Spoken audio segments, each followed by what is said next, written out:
Alright guys, so here we have a problem dealing with polynomial long division. And whenever starting a polynomial long division problem, you want to make sure that you definitely can't use synthetic division.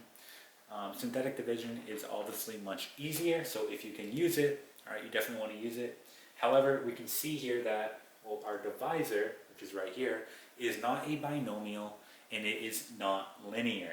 Okay, so since that is the case, right, we cannot use synthetic division because remember, in order to use synthetic division, the divisor has to be a binomial and it has to be linear. In this case, it's not. So we have to use polynomial long division. So your next step that you want to do is you want to determine if your divisor or your dividend is missing any terms, right? Because if you're missing any terms, you have to go ahead and add a 0 in for those missing terms. Remember, you need to go in descending order. So looking at our dividend here, right? X to the fourth, X to the third, X to the second, X, and our constant, right? We aren't missing any terms. Same thing on our divisor, right? We're going from X to the second, X, and then our constant, okay? So our dividend, right, and our divisor, they're written in descending order, so we do not have to add any zeros in for those missing terms, because there are none, okay? And I'll do a video in the future where you do have to do that, but in this particular problem, this is ready to go. So we're going to go ahead and just set this up. So rewrite our divisor on the outside, so we have x squared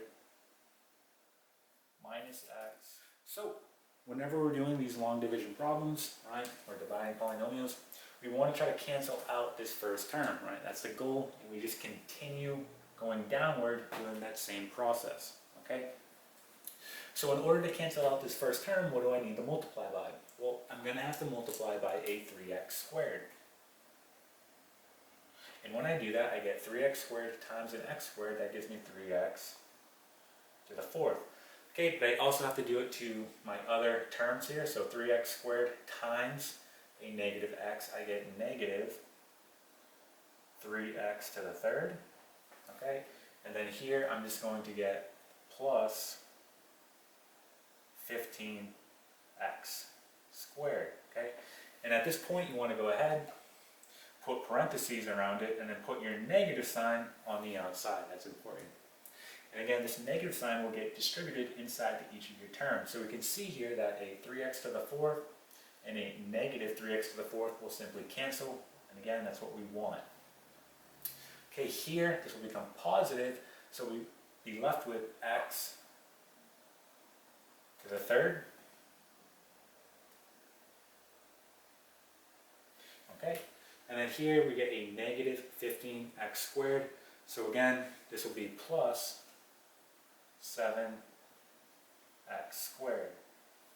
Okay.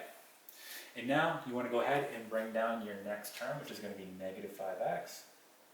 And you want to repeat the process. Okay, so what do I need to multiply by in order to cancel out this term here? Well, I'm going to have to multiply by plus x, right?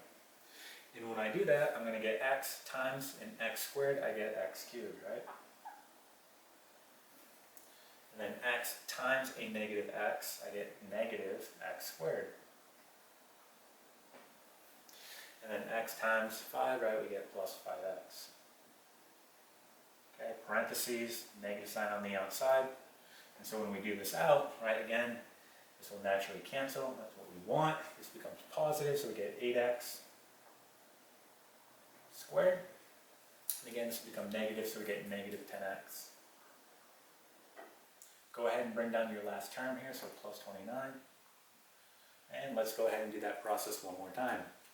So again, I want to cancel out this term here, so I'm going to have to multiply by plus 8. So 8 times x squared, you get 8x squared.